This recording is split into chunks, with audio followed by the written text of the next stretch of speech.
right here. So David is here. He says, how often should you change valve springs in a 602?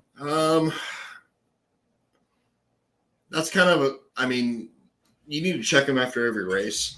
I'm going to say if you're losing 5 pounds on the car tester, change them.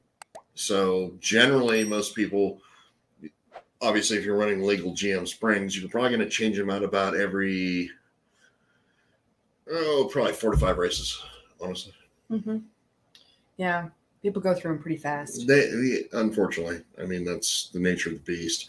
I hope, honestly, at some point GM upgrades the spring on the 602 to be like the 604, because that is like just massively changed the lifespan of the 604 engine itself, and the interval between spring changes. Oh, absolutely. Those beehives are so much stronger.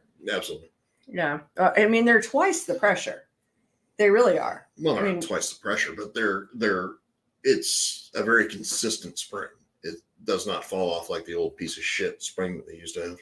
Yeah, but it is definitely heavier in pressure. A little bit, but not much.